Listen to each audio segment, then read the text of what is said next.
My name is Lori Taylor. I'm the head of the Department of Public Service and Administration here at the Bush School of Government and Public Service. And I am really thrilled to welcome you to this year's Education Policy Workshop. We are very excited to have with us Professor Jane Lincove from the University of Maryland, Baltimore County, to talk with us about a subject that is fascinating and incredibly painfully timely, which is teacher pay in competitive markets. The work she's going to present today is looking at hedonic wage estimates for charter schools, which is particularly relevant, but she's done a lot of work that gives her great standing to be able to share with us on this particular issue. And in particular, looking at how parents think about traditional private and charter schools in the post-Katrina era. A lot of work using data out of New Orleans. A lot of work on teacher preparation programs and the impact of same. She's a member of the State Task Force on Reconciliation and Equity in the state of Maryland and the Research and Policy Advisory Board to the Maryland Longitudinal Data Systems Center. She has been previously at Tulane University at part of the Research Alliance for New Orleans. She spent some time over in the burnt orange part of the state at the LBJ School of Public Affairs. We refuse to hold that against her because we love her. So please help me welcome Jane Lincove.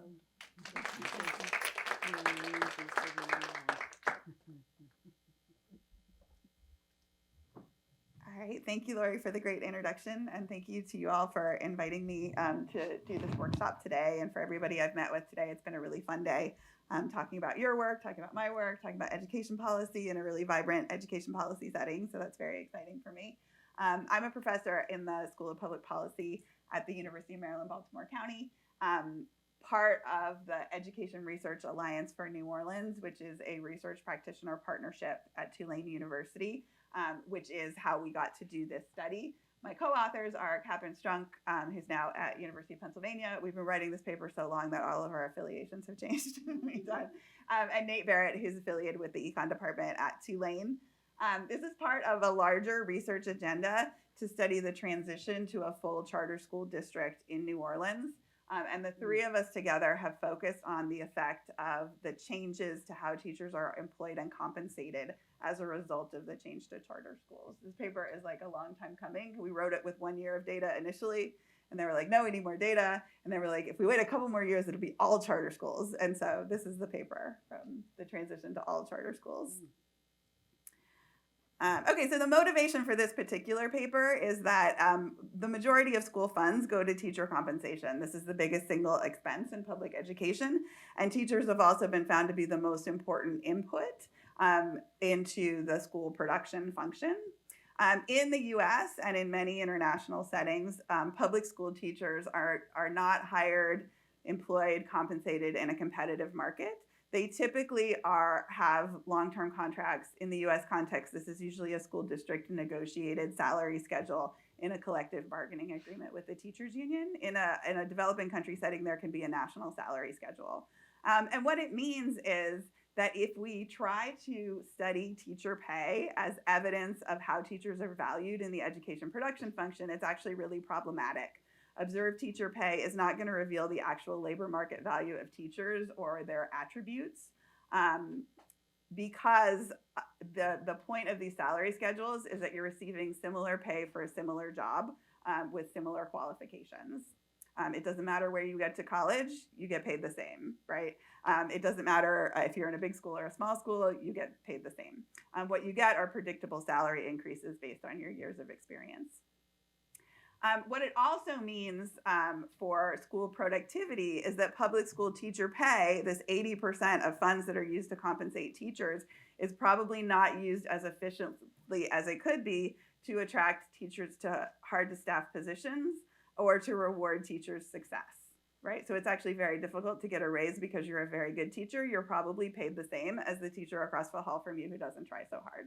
And this is actually really frustrating for teachers, but also problematic for education production. So there are many motivations for charter schools in the literature on school reform. Chubb and Mose is one of the most prominent, and it really focuses on this mechanism of teacher human resources.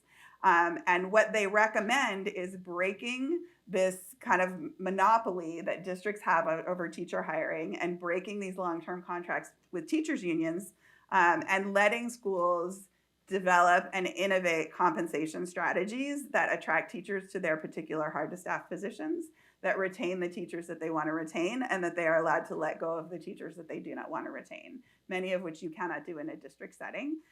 You could do this simply by, very complicatedly, right, by letting school principals control human resources. That requires a lot of legal and policy changes. So typically the way this is done is to say, okay, let's move to charter schools. And if we move a large share of the teacher market to charter schools in a particular school district, maybe we'll see a system level change in the way teachers are paid, and then hopefully subsequently in how students perform. So just a little hedonic wage theory from econ as background.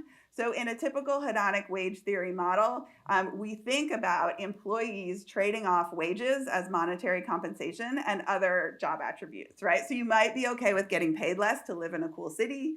You might be okay with being paid less to have a very nice boss, or to have more vacation time and things like that. And teachers might think that way as well. Like, I really like working in this school. I'm willing to get paid less to work here. But if you're going to have me work in that other school, I want to get paid more. But the teacher contracts typically don't allow to differentiate that way, right? But theoretically, that's what would happen. So schools with negative attributes, those that are less attractive to teachers, would actually pay teachers more to attract them to those campuses in the equilibrium in this market. And if schools wanted to improve, they would raise salaries to attract more qualified teachers who would be the ones who are more in demand from schools in general. And so we would observe wage differences that showed the market value of teacher attributes and also school attributes, right? So we would see better teachers being paid more. We would see schools that are harder to staff paying higher salaries. And we would see particular positions that were hard to staff also having higher salaries within schools, right? And so, but the problem if we try to do this empirically is that the data that we've had historically has been from collective bargaining situations where like teachers get paid the exact same pay. So what we actually see is that we don't see market values, we just see the predictable salary schedule. And this has to do with a combination of market failures that naturally occur in education. So a school district is often a monopsony hirer, right? So there's not like other people competing to hire the teachers. So they have some pay setting ability. The teachers counter by forming a union and being a collective bargaining unit. And then we end up locked into the salary schedule. But also really important to remember is this idea of the complexity of production. So within a school setting, it's often hard to tease out who was responsible for school improvements, right? Or because it's teamwork, right? And teamwork is really important in teaching. And so it may not actually be worth an employer's time to try to actually discern which teacher is the best teacher, and you might want to just reward the group, right? So that may exist anyway. What we find in empirical studies of teacher salaries is you're actually usually paid more in the more desirable positions, because teacher contracts allow teachers over time as they gain more seniority to pick where they want to teach and to pick which classes they want to teach and which students they want to teach, right? So in the hedonic wage theory, we should see a hard to staff position, like let's say 5th grade repeaters, right? Students who are doing 5th grade for the second time because they didn't master it the first time. This should be where you get paid the most because it's a really hard to staff class. What we'll actually see is that's the lowest pay because they're going to throw a brand new teacher into that really undesirable teaching position. And the very experienced teachers are going to be paid more to teach gifted students across the hall, right? So that's what we see in it, and it doesn't reflect efficiencies. And so in the most recent study of public teacher salaries, they seem to be kind of unresponsive to these student and school characteristics, while private schools, which may be a little more competitive in their hiring practices, do differentiate more. And then basically after this study, there were no more hedonic wage functions estimated for teachers. It was just like, we just need to look at the union salary schedule, and we know it's not reflecting qualities of the school or the teachers. So charter schools are this alternative that is proposed where you seriously deregulate You take away all sorts of rules for who can be a teacher, and that expands the hiring pool. So maybe you don't need a teaching certificate. Maybe you only need a bachelor's degree. Maybe you don't regulate it at all, and schools can hire whoever they want, and they decide what the qualifications are. You're also decentralizing, so you have lots of different employers, and now schools are competing to hire different teachers, and they can also innovate their own salary and compensation strategies. We're going to allow schools to reward success and improvement because you're going to, instead of being locked into a specific salary for teachers, you're going to allow them to use things like bonus pay, just an add-on for taking on a difficult class, things like that. So there's going to be more flexibility. And you're also going to be allowed, which you aren't in most collective bargaining settings, to exit low-performing teachers with at-will employment. Again, this is really hard to get to within a school district that has an existing contract. So it's typically offered as, why don't we just switch to charter schools? Because if we switch to charter schools, we're going to bypass the need to change regulations for district schools. We're just going to allow charter schools to not follow all those rules. And so, like, within your school of public policy, you really want to think about this as a question of contracting out management, right? So in policy school, we do lots of examples of public provision, but through private firms. And that's really what charter schools are. They're just another example of contracting with a private firm to manage the delivery of a public good. In this case, it's public education. And some people are kind of shocked of this happening in education. However, it's been happening in preschool forever. So like Head Starts are independent. They're not run by school districts. They're run by nonprofits. We're totally okay with this. But then when we moved to kindergarten, some people are like shocked that we would contract out public education. Really, we're moving it up, and we just need to consider if that's okay and what the parameters are going to be. I want to remind you in the context of teacher pay of some remaining constraints. So this is basically Chubb and Moe predict that if we move to charter schools, we will see them using radically different compensation strategies. There are a couple reasons to push back on that and say, well, maybe they're actually not able to. A couple of these are governance related, right? So you may not be able to bypass everything. So some charter schools have been able to unionize internally, and then they go back to a collective bargaining setting. Some state rules, like in the state I'm going to study, very few state laws that apply to teachers in public schools apply to charter schools. But the state I live in, which is Maryland, all of the rules for public school teachers apply to charter school teachers. So it's a decision in the state charter school law, what does and doesn't apply. So how deregulated are you? Really important is the financial constraint here. So like a firm can pay more to their employees who bring in more profits. A high-performing teacher does not bring in revenue, right? If the school will fill its seats and then it is at capacity and that is the source of its revenue. And if a teacher is really great at teaching math and the students' test scores go up, it doesn't bring in more money. So we really have to think about the budget constraint and like, where is all this differentiated pay gonna come from, right? And so we may not see as much use of like large bonuses and things like that as we expect, because where's the money coming from? The other problem is this complexity of the education production function, and like whether you would just have a school-wide strategy or whether you would differentiate between teachers really depends both on whether you can measure it. Like, do I believe if I tell teachers I will reward the highest performers that I can actually correctly identify that? If I do, it might be really expensive. So some of us in this room have had multi-million-dollar contracts to measure teacher quality mathematically, right? And charter schools might not have access to that data.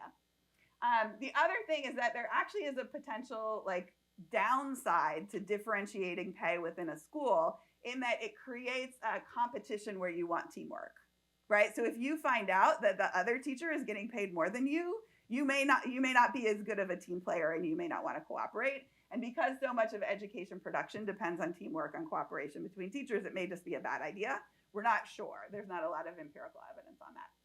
The other thing is that everything about this market-based approach assumes what I'm calling here an excess supply of teachers, right? So if there is a shortage of teachers, it's going to be really difficult to differentiate pay, right? You're just going to have to pay what you need to keep them, right? So, and like, Hanashek proposed like, well, every year we'll just fire the lowest performing 10% of teachers and hire new, better teachers. In today's labor market, that's not possible. In some teacher labor markets it is, but it matters. All right, so what we're doing in this study is we're going to go look at the school district in New Orleans, Louisiana, which during the time of our study moved from having 70% charter share to 100% charter share. So by the end of the study, all the teachers in the district are charter teachers. I'm going to look specifically at the charter teachers and exclude the teachers who were in the other settings or transitioned from them. We're going to look to see if in the aggregate, the charter schools in New Orleans compensate teachers differently. We're going to see just, is it different than a typical collective bargaining agreement? In which attributes are valued? So like maybe the collective bargaining agreement is rewarding the correct attributes. Maybe charter schools are going to identify different ones. Then we're going to look to see if there are compensating differentials for taking on challenging positions, which we will look at in terms of both your teaching assignment, what course you're teaching, as well as what students are assigned to you. And then we're going to look at a couple measures of teacher performance and see if we do see higher pay associated with performance. And then I'm going to do a couple things to just see if it's kind of more responsive to the external labor market than we would expect from a fixed salary schedule. Some details about New Orleans, and I'm happy to answer questions about this in the Q&A because it's very different than a typical school district. So during this period, so New Orleans, all the schools were closed during Hurricane Katrina, and when the schools started to reopen, they were chartered out with the goal of reaching 100% charters and having no district-run schools anymore. That took a long time. So that didn't happen immediately. Hurricane Katrina was in 2005. It was 2019 before they reached 100% charter share. So what we see is New Orleans does not have big charter operators in a lot of schools. We have over 50 small to medium-sized nonprofits. They're all nonprofits. We don't have for-profit charters in Louisiana. And they operate about 90 schools. So a large charter operator has 5 schools, right? So nobody really can dominate this market and set salaries for the entire market. And teachers can also field multiple offers. You know, they could exit a school in the middle of the year if they got a better offer from another school. Teaching certificates are not required to teach at a charter school in Louisiana. A bachelor's degree is required. Most state teacher regulations that apply to teachers in traditional public schools just legally do not apply to charter schools. They only apply to charter schools if the law specifically says they did. And most of these laws were written before charter schools existed, so therefore they don't apply. So the setting for a typical charter school teacher is that they are an at-will employee of a nonprofit. There are no published salary schedules at all. They do not have any tenure protections. They can be fired at will of the employer. There's no benefits to seniority like written into policy. And a fun fact is that some of the charter schools in New Orleans have had votes to unionize. Some of these have passed, some of these haven't. I'm just going to omit these 5 schools that had votes during this period because there are legal restrictions on how you can differentiate pay like during a vote process. So we're just cutting those out. The last salary schedule from New Orleans, which was from about like 2002, it expired in 2006, basically when nobody was in New Orleans and the school district was shut down because of the hurricane. It looked like this. You get $29,494 as the base salary. So that would be for a first-year teacher who doesn't have a master's degree. There is an adjustable annual supplement of $1,600. This was, when I look in the data, this was basically that everybody got the $1,600 when they started. So basically the base salary was the $29,000 plus the $1,600, all new teachers. If you have a master's degree, you get $600 more per year. And then for every year, there's a fixed base salary increase somewhere between $600 and $800. And this is not like at the school's discretion between $600 and $800. It's just like some years you get $600, some years you get $700, and some years you get $800. And it's not really clear why they picked one or the other. But it's like years 1, 2, and 3 is $600, and then year 4 is $700. But it's really predictable, and there's nothing else, right? So there's no hard to staff classroom. There's no benefit for having like a STEM certificate or any extra things like that. They do get substantial benefits. There's a really generous teacher pension system that like sucks a lot of the teacher compensation resources because it's about 30% to 40% of teacher salary needs to be contributed to the pension as well. And they have tenure protection. Nobody could be fired without like a significant legal process after their third year of teaching. The teaching certificate is required at hiring. You could have a temporary certificate 3 years after you start teaching. You hit a permanent certificate, and that is tenure, and you can't be fired. But this expired in 2006 when there were no teachers in the city and was never renewed. So this is just kind of a basis for what we had before. What we're going to do with the charter school teacher salaries is we're going to estimate a hedonic wage function, which just means we're estimating your wages as a function of the characteristics of the teachers, as well as the characteristics of the schools, and then also characteristics. We're going to add characteristics of your teaching assignment and your teaching performance. And we have, because we're using this panel data set of 10 years of data, we have both your pre-service teaching attributes, which is like, where did you get your undergraduate degree? How many years were you working before you started becoming a teacher? Things like that. And then we also have time varying characteristics, like what type of teaching certificate you have. Like, did you move from a temporary to a permanent? Did you start without one and then get one? Some people get master's degrees after they are employed as teachers, so those can vary with time. Student attributes are going to include characteristics of your students and also the classes you're assigned to, and then some school level attributes as well. So in my analysis, I'm going to look at new teachers at entry to compare them with this entry level salary of $29,000 plus the $1,600 supplement. I'm going to see if other things are valued at entry differently by charter schools. Then I'm going to take the new teacher panel and I'm going to let people continue to work, and I'm going to have a panel over time of teachers who entered New Orleans post-Katrina. And then finally, I have my full teacher panel, which includes some really more experienced teachers who worked in New Orleans prior to Hurricane Katrina, and therefore they used to be paid under the salary schedule, which could affect both their expectation and kind of the school's willingness to design a salary for them afterwards. So it's slightly different than looking at this panel, which is teachers who just entered into this charter school system. They never worked at a traditional public school. And I do some different models. The first one I do, it only has academic year fixed effects. And this really tells me how pay is differentiated across the entire system of charter schools in New Orleans, right? Then I add a school fixed effect, which tells me how teacher pay is differentiated within a school. Right, so we might see something like, oh, you get paid more if you have a master's degree in the district here, right? But if I look within schools, that goes away. This is not what the results. This is just an example of why I modeled it this way. And that would suggest that actually teachers with master's degrees are kind of clustered in schools that pay more. But within a school, it's not like the teacher with the master's degree is actually getting paid more than the teacher with the bachelor. So that's why I add those. And then I have, for some of the models, also a within teacher effect, to see like if you are a teacher who, we use these for the teacher performance ones, to see if you get paid more in the years when you have higher performance. Like within teacher, does that teacher's compensation vary? So it goes up in their good years and down in their bad years.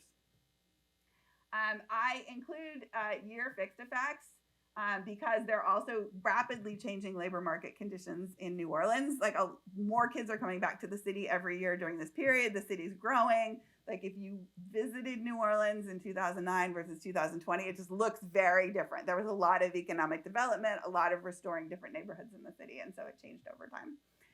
In a regression context, this also takes care of adjusting for inflation, right? All right, here are my teachers. So I have 2,866 teachers who entered New Orleans during this period as being full-time employed by one charter school. So I don't want to include teachers who are negotiating salaries at multiple schools, and I don't want part-time teachers. So everybody is full-time and they only work at one New Orleans charter school. And then I follow this panel all the way through 2019. They enter, periodically during this period, and that's about 7,000 observations. Total, I have 6,300 teachers when I add in the teachers who were also employed before Katrina. And so that the larger full panel has 16,000 observations across the period and allows experience to go much higher, like up to maybe 40 years in that one. All right, so just quickly to notice here, like that the salary is much higher than the starting salary in the contract, as well as I've noted here how many teachers receive supplemental pay. The data does show me the amount of the supplemental pay and whether they received it. It's not very good at showing me why. I'm 100% sure that I teased out, like, if you got it for being a football coach, but I'm not sure why you got it. So you might have gotten it because you were awesome and they were like, you deserve a performance bonus. You might have gotten it because you took on like an administrative responsibility, but it's not coaching. I definitely pulled that out. So it's not that common. It's about 20% of teachers who get any sort of supplemental pay. So they're not aggressively using supplemental pay. It's not like the best 50% of teachers got it. Actually, only 20% got it. And it's like some schools don't use it at all, and then some schools use it occasionally. I couldn't find any school that was like aggressively using it with like more than half of the teachers. And the amount of supplemental pay on average is actually pretty small. It's in the hundreds, not the thousands. So these aren't like $10,000 bonus if you're the best teacher, but a pretty big standard deviation there. So it does vary a lot how much extra pay you get. All right, so these are the teacher qualifications, just to kind of show you who the teachers are. And you want to notice there are some differences between the new teachers, right, and the full panel. In particular, new teachers were less likely to enter with a master's degree, and like some of them get it along the way, but not very many. And if you looked at any other school district, you would see almost every teacher eventually getting a master's degree because you're kind of required to do extra graduate school hours and you end up with a master's degree eventually. Plus, in the old system, it would have automatically gotten you $600 more. We see, even though a teaching certificate is not required, that our new teachers are still entering almost half of the time with a temporary certificate. But they're not really, some of them are moving here to a permanent certificate here. Sorry, moving from temporary to regular. I'm sideways, so I'm having trouble seeing. And so they do kind of move into regular, even if they start with temporary. Again, this isn't required legally, but if maybe your school wants you to do that. They also continue to come in with STEM certificates, which is like an extra endorsement that schools might value.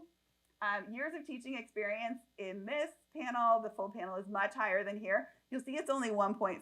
So a lot of teachers enter this kind of more chaotic environment of New Orleans and don't stay very long.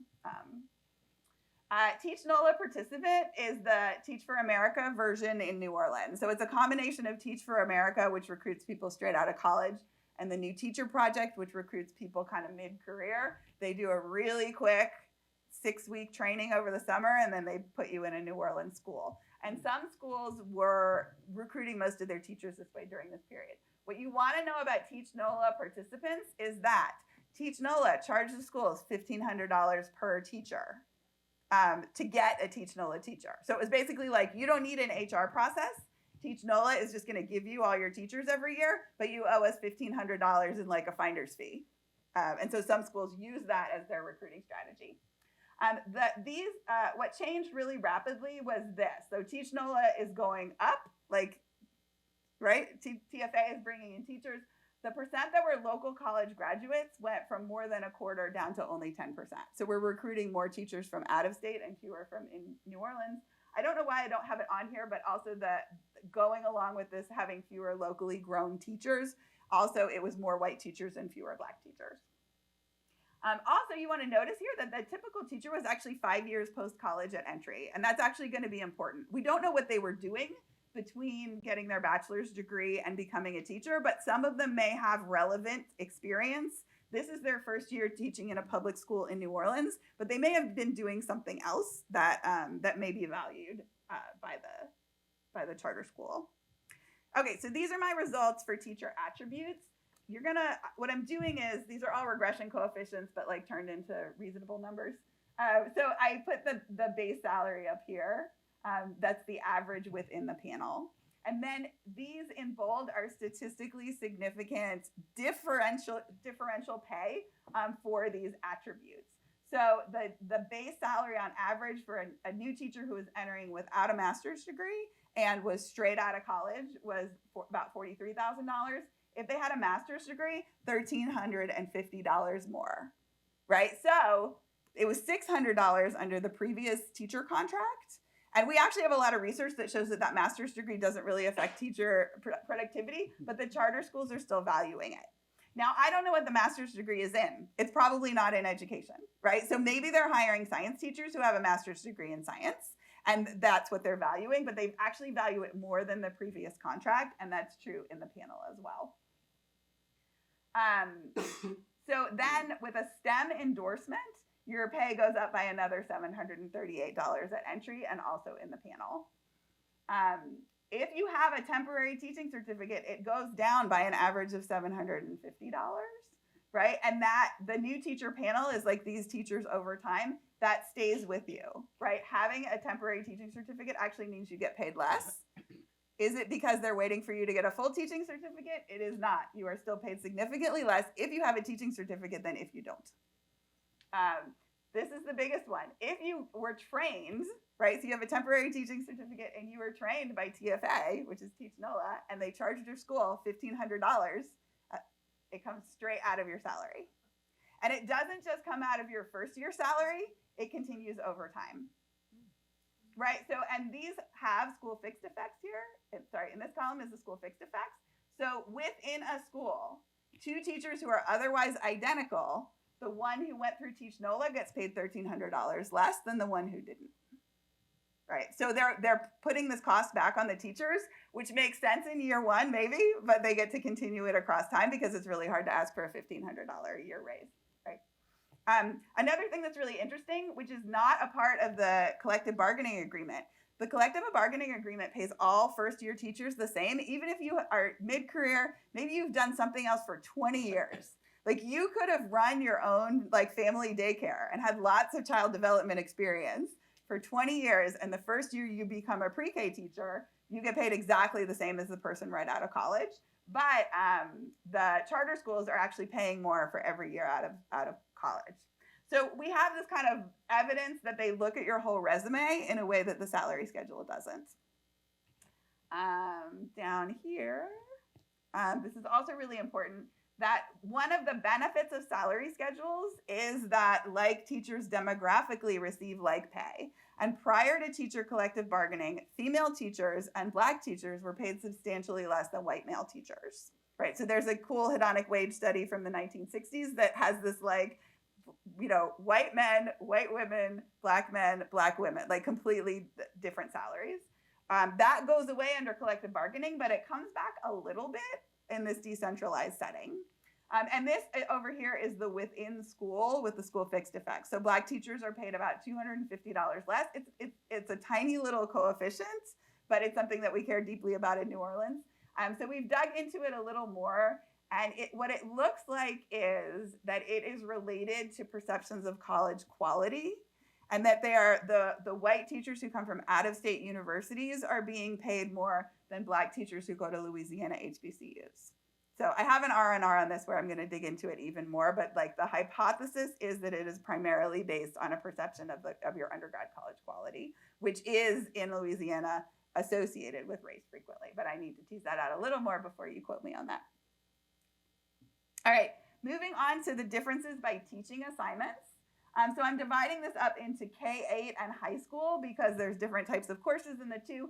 But in the crazy charter school setting, they also get to pick their grade configurations. It is possible that one of my teachers is in both, right? That they teach chemistry to an 8th grade and physics to a 9th grade. Like that could certainly happen in a New Orleans school. Most of them go all the way from K to 12.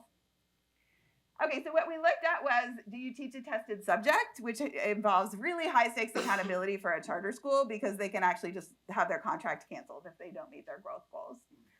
So if you teach a tested subject in elementary school in the K-8, about $497 more in base salary, pretty small compared to like 1%.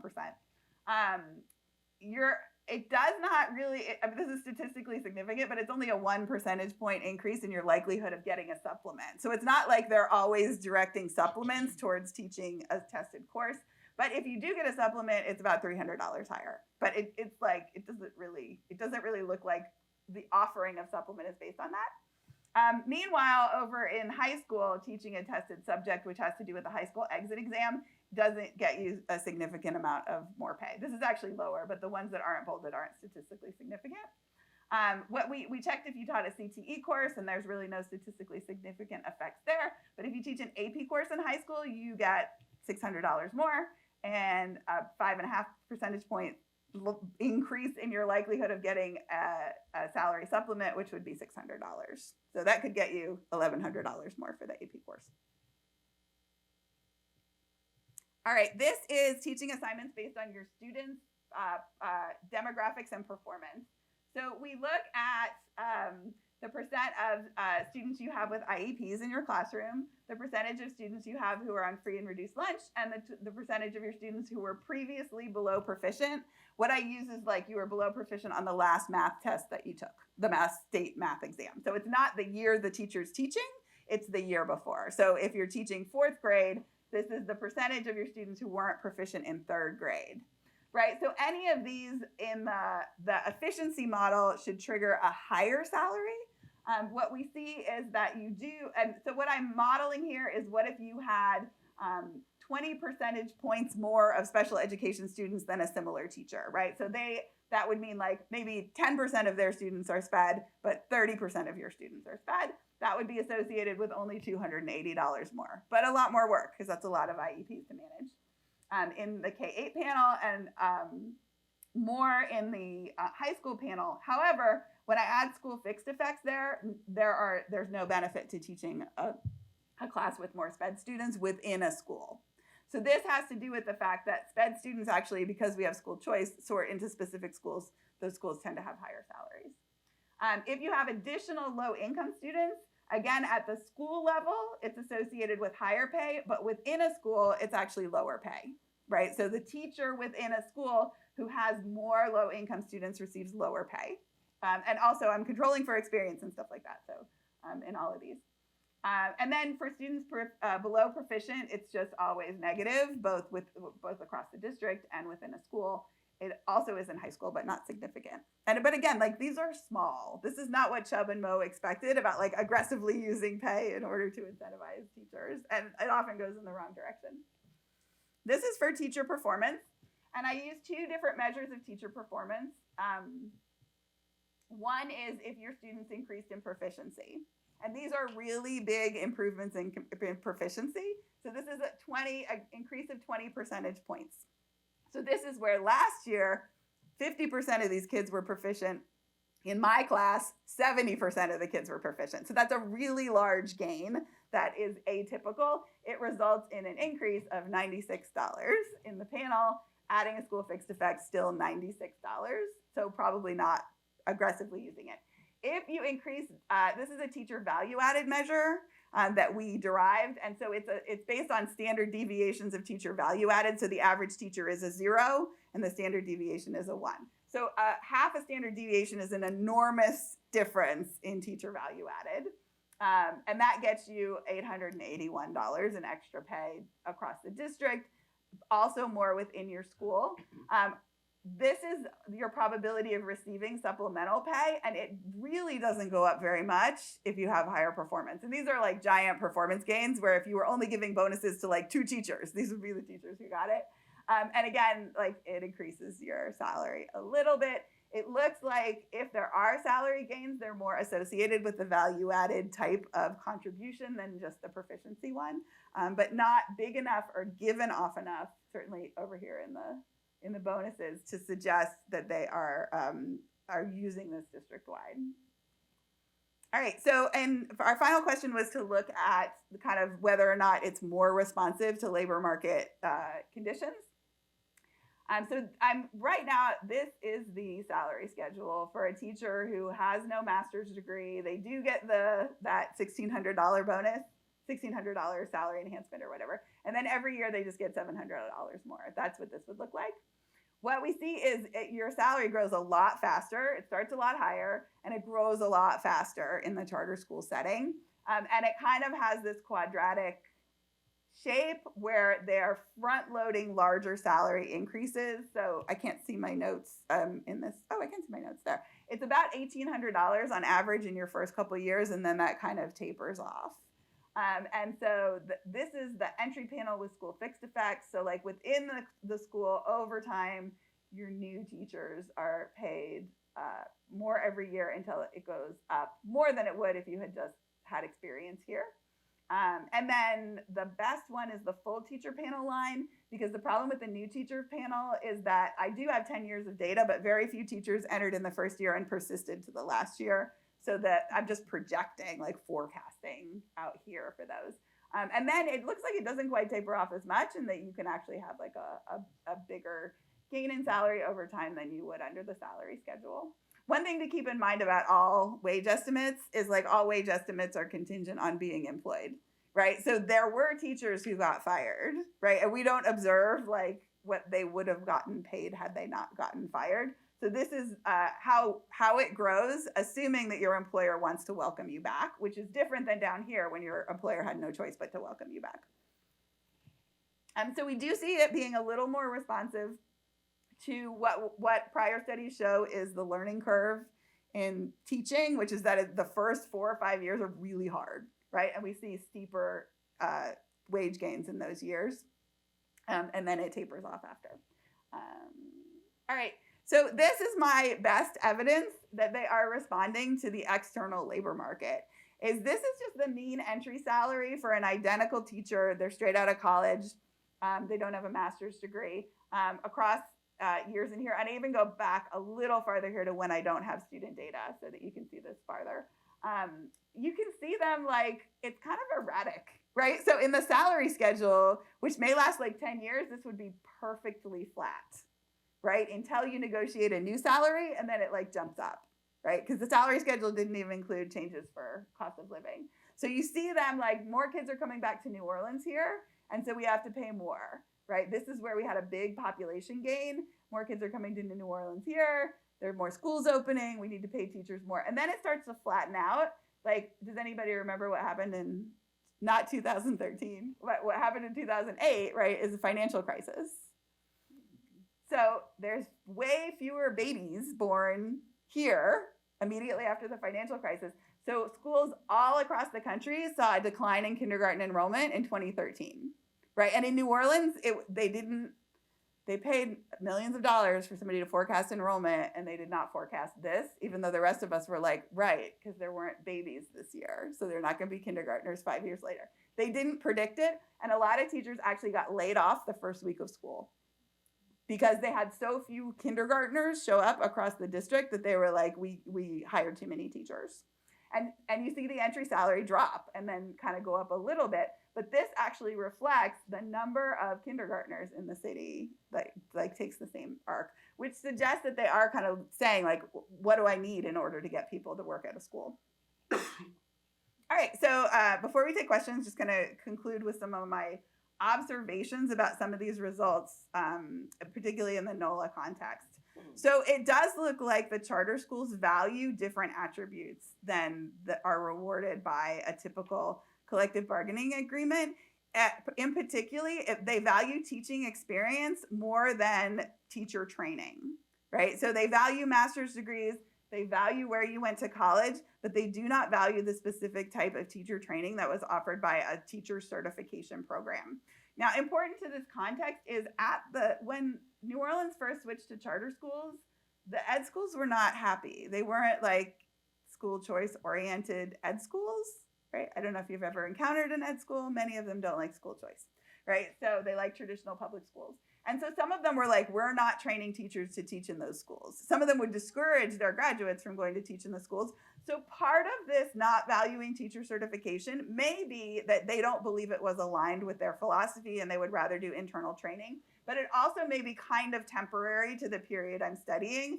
Eventually, schools like Xavier, which is a local HBCU, actually made partnerships with charter schools to like co-create the teachers. Because otherwise Xavier was not going to have anybody enrolled in their teacher prep programs. So that problem may have been partly solved. The second one is that this charter schools, this front loading of returns to experience, it supports a lot of prior research that actually was encouraging school districts to also front load their teacher employment contracts, because they would say, there's this learning curve. You need to keep people, we have a lot of exit in the first year. And also it kind of shows that it's a more effective retention strategy to front load salaries. So they're doing all of that. And it seems like, okay, this is where the market is reflecting what we see in the research. We actually see this really limited use of strategic salaries to fill hard to staff positions or strategic salaries for performance. I just don't think they have the financial capacity to be that creative. Like, because they were not generating profits, we don't know where they would come from. And finally, to reiterate, the absence of the CBA did produce the thing that we are afraid of if we take away collective bargaining, which is this racial gap in how much teachers with similar attributes are paid. But I do need to dig more into this question of whether it's a difference in where they went to college before that becomes like the finding. All right, that is all I brought. Thank you for being so attentive. I usually get interrupted by economists. So now the economist may interrupt me. All right, questions? I'm going to move to a prettier slide to look at. So, yes, over here. Oh, wait for the mic. Oh. Yeah. Do you see a similar pay gap for gender, or are there not enough male teachers, or it's just not there? No, we look for it. It's not statistically significant. Okay. Well, that's okay. Yeah, I think that, like, in what I know of some of the charter schools, like, they have different cultures, and some of them are going to have more male teachers as a result of, like, having more male managers, right? But we didn't see a pay gap. Yeah, so yay, we took care of that one. But.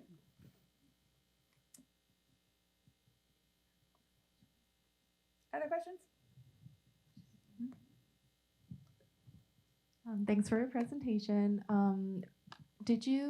Are there like differences across neighborhoods within New Orleans? Like, do you think like controlling for student characteristics took care of all those? I know nothing about New Orleans, so yeah, I don't know okay, like how neighbors are different, and maybe that there are no like, neighborhoods at schools in New Orleans. So they're all charter schools. They're all open enrollment across the whole district. So students in New Orleans starting at kindergarten or pre-K, if they want to go to pre-K, they fill out a choice application. They can apply anywhere in the city.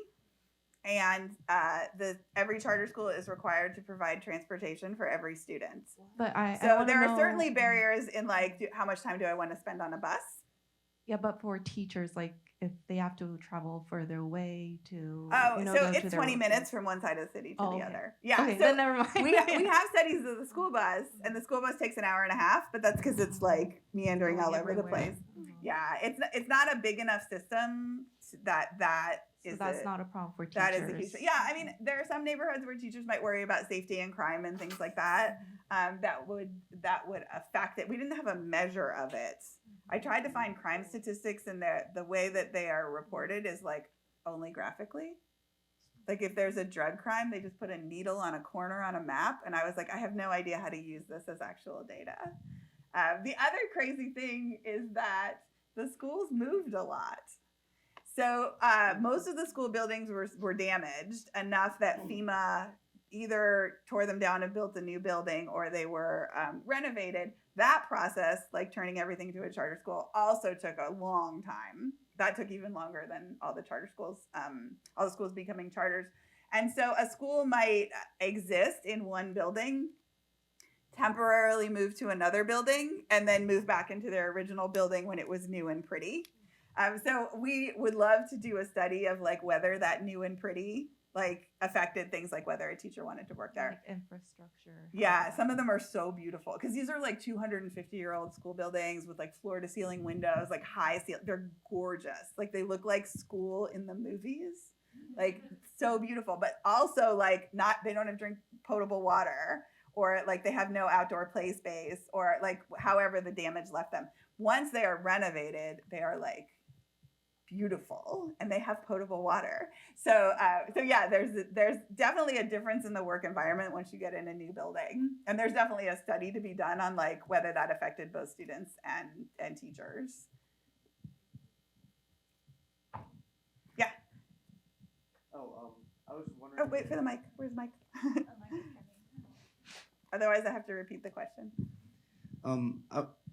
You noted that you don't think that there are large effects of different characteristics on salary, Yeah. in part because there's financial constraints. Yeah. Do you think those charter schools are compensating them in non-monetary ways? For example, like maybe if you have a high value-added score, you're more likely to teach AP students, which are often seen as quote unquote better students. Yeah. So what we found, we did do a study where we looked at just seniority, like to see if seniority. These are like twin studies that need to be like come out together. We looked at whether seniority gets you the things that it used to get. So in that like Boyd study, where they show that like you actually just get better classrooms as you have more experience, that also happens. So I do think that when there's a teacher and you want them to stay, they can leverage a lot of things. Yeah, I mean, and it's going to be things like that, or they do have some flexibility. Like the teachers get to go to cool conferences. Like what is like professional development funds in a traditional public school, where like they made you do the district PD. In the charter schools is often like pick a conference, go to any conference you want to. So I think there are some things like that. That they can trade off. And certainly school by school, there are non-monetary benefits that we have not been able to quantify. I don't know a lot about their like full compensation package. Some of them still participate in the pension. Some of them offer a separate retirement plan. Some of them have maternity leave. But I can't get data on what all those look like, unfortunately. Could you speak a little bit more about the teachers who have zero experience? Mm-hmm. Are they zero experience in New Orleans or zero experience in Louisiana as a whole? So definitely zero experience in Louisiana as a whole. So it's a state data set that reflects how many years they were employed in any Louisiana public school setting, which includes charter schools and district-run schools.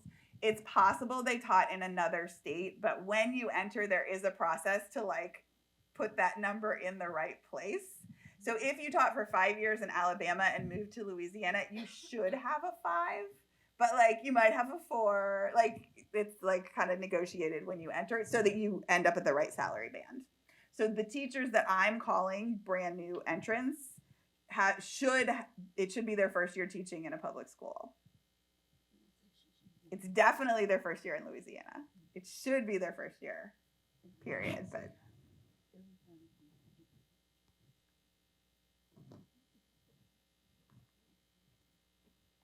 other questions? Yeah. Very interesting. A couple of questions. I'm a methodologist. I don't know as much about education, but did you cluster your standard errors? Yeah. You did, and how did you do it then?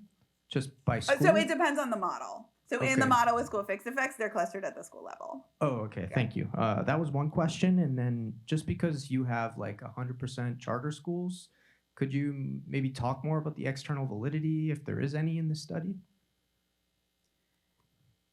So there's no other setting like this, Yeah, right? But was my if we want to question. know how charter schools value teachers, like this is the first. Like we were waiting for a school district to have enough capacity to have enough market share for charters so we could see what they value. I don't know if New York City hit 100%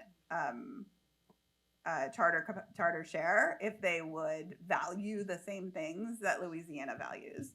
And also, like, it was a really specific context. Like, all these kids experienced a trauma. Like, they were all evacuated from their homes and brought back. And, they went through a lot. So they're not a population that's really comparable to any other population. Yeah, so I don't claim that this is any sort of representative sample of charter schools. It's just the only setting in which we reached the point where this many teachers are employed by charter schools instead of a CBA. Yeah, I think that somebody told me DC was like creeping over 50%, but they're like, so maybe we can do the study in DC and see. What we try to do, because charter school laws vary by state, and every urban school district is different. They have their similarities, but they're unique, is that we think of these as case studies, and we try to do comparative work across the countries in these like choice-rich cities to see kind of like what seems to be context specific versus what seems to be like a trend. Like in every city that has charter schools, we see these same changes. I'm just in the only city right now where the study is ready. Kind of going off of that same thing, if this was replicated on a larger scale, like for say across an entire state, Mhm. and it was applied to Texas, who just passed their school choice Mhm. legislation, which took a while to pass. If this had been replicated to show how, like you said, charter schools value teachers, would that Mhm. have given more incentive for legislators to pass such a bill, and just would have incentivized it to happen quicker if we had seen the data showing like, okay, this is what charter schools do for teachers, like. If legislatures wanted teachers to get paid more, they can just do that. So the transition to charter schools was so the schools would innovate pay, Mhm. right? Sometimes, like the state of Texas has had teacher incentive pay programs, so they have incentivized that. But if they want to raise base salary by what it was like, from there to there, $15,000, just do it, right? Because the states publish salary schedules. Do you think it would, like, studies like this would increase support for charter schools overall, or? I certainly among the people who think that charter schools are just bad for the teaching profession. In terms of this, they're not. I think they're actually good for the teaching profession in New Orleans in terms of that they were willing to pay more at entry, that their teachers are getting faster rising salaries. However, it's also in a context of they don't have a pension and they might not even have a retirement plan and they can be fired. So there's like a lot of added risk. I can't say overall if that's a win for teachers. They seem to be exiting really quickly, so I don't think the teachers believe it's a win. Thank you. But I would like to say that it's efficient to pay teachers more, both at entry and over time, because I don't know why people can't figure out why we have a teacher shortage. A couple of us were at SEA a couple years ago, and a student from Texas State presented this national data. It was like 40 years of teacher pay, like inflation adjusted. It was a flat line. Yeah. So like this is supposedly one of the most powerful unions in the country, and it's a flat line. They need more pay. We need to try this first. So that we were paying postdocs double this, what the school district was paying entry year teachers at Tulane in the same context. So I would hope that it would say it's efficient to pay them more with bigger raises. You mentioned both the governance constraints and also obviously the revenue constraints in general. You've got 80% going to teachers. There's only so much more you can do. Mm-hmm. How much did Louisiana legislation about how their funding worked free up or restrict their ability to even increase pay?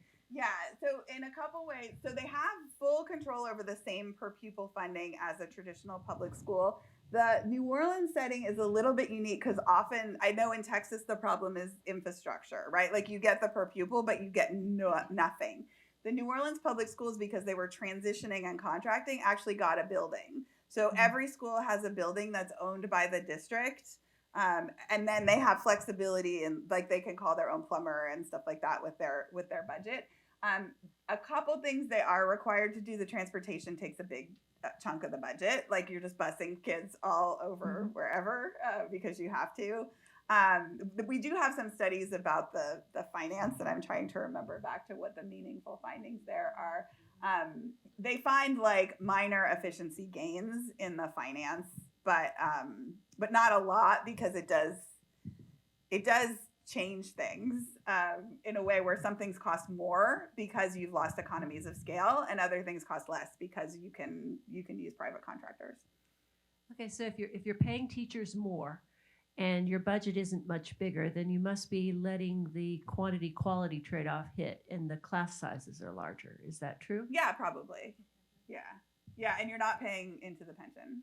So the 30% that went into the pension is going to the teachers now instead of to the teachers in the future.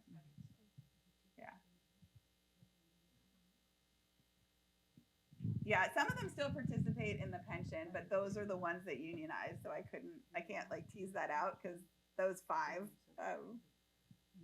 were part of that, and then I'm only left with a couple. Yeah. Were you able to determine different effects by nonprofit organization? You mentioned that nonprofits may run, 5 schools, 1 school, 3 schools, and if that had any difference. Oh yeah, like an employer fixed effect. Yeah, it looks the same as the school fixed effect.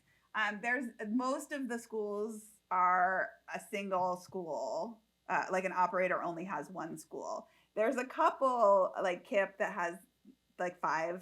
And I think it's not going to show up in the quantitative data that matters so much as there's some really cool case studies to be done on these different HR models within the CMOs as well.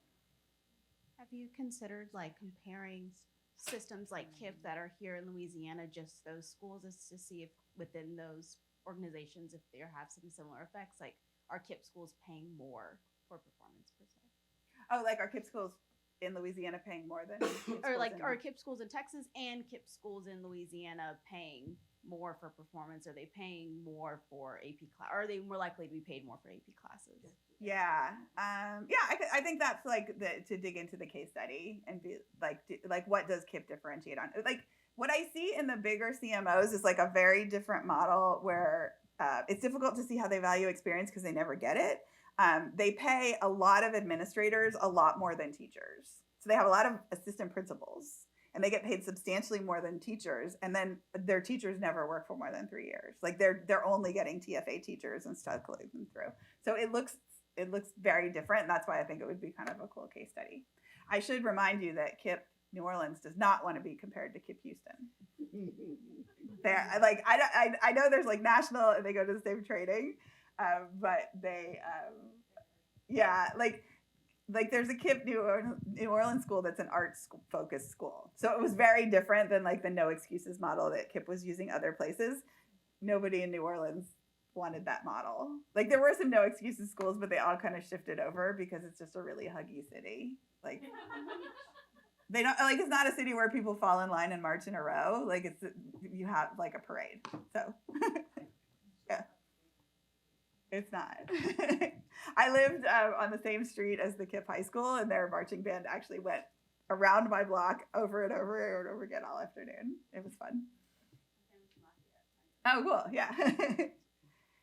It's hard to drive across the city because there's always a parade in the way, which is part of our school transportation problem, actually. That's a more fun presentation because I have pictures of like bus crashes. There's like a bus like in a bayou, like school buses everywhere crashing into everybody, like parking in the what we call the neutral zone in New Orleans, which is the grassy median strips. The school buses everywhere. Yeah. I assume you don't have pre-data, but do you know anything about the differential exiting of the teachers that were already there? Mm-hmm. Right, so like, it's another paper. Yeah, we do have pre-data. So our teacher employment data goes all the way back to I think 2000. So what we saw, like who came back and who didn't come back. Yeah, so we have a paper. I think that one's an Ed Researcher. It's years ago because we wrote that one like immediately after. If I'm thinking about this correctly, about 50% of the teachers came back. And the teachers who came back tended to be more experienced, like deeper roots in the city. But then we kind of quickly see people retire. So what we lost in the first like 5 years post Katrina, which is not the part for this study, but like 2007, 2008, is that we lost a lot of experience. We lost a lot of Black teachers, so that the demographics in the city of teachers shifted really fast, from like 70% Black teachers to 50% Black teachers over the course of like 4 or 5 years. Mm-hmm. Yeah, and then they were replaced by brand new TFA, brand new teachers. And those teachers don't stay as long. Yeah. I mean, like just in personal experience, like my daughter was in elementary school when we lived in New Orleans, and she had teachers who had 30, 35 years of experience. But when their school went charter, they were going to retire. So these teachers were well past, you only have to be teaching in Louisiana for 20 years before you're fully vested in the pension. So people were staying well past retirement because they loved it. Those were the people who left. Mm-hmm. You could retire and come back, but we didn't find many people actually doing that. Like you could retire from the district and come work for a charter, and then you would get your full pension. But we didn't see very many people actually doing that. They were just kind of done. They didn't want to work at charters. And then over time, the teachers who did stay, who were kind of original, actually are now running schools. So some of the schools, the organization that applied for the charter was just a group of the teachers. And they kind of, there's a there's so many nonprofits that support charters in New Orleans that like basically do school district functions because the school district does very few functions. So they have like an administrative services organization that's another nonprofit. So a bunch of these little one-off charter schools that are basically run by teachers subscribe to this like umbrella administrative services that does things like their payroll and like buys their insurance policy and stuff like that, which helps this, like it's like re-centralizing some of the things that were initially decentralized to get back to economies of scale. Yeah, so what we learned from New Orleans is like, where are the efficiencies to be gained and where are they not? And the people who advocate for charter schools were right about some things and wrong about some things. And even within the study, they were right about some things. I think they were wrong about incentive pay. We have another study shows that they were probably right about firing, that the teachers who get fired are lower performing than the ones who stay.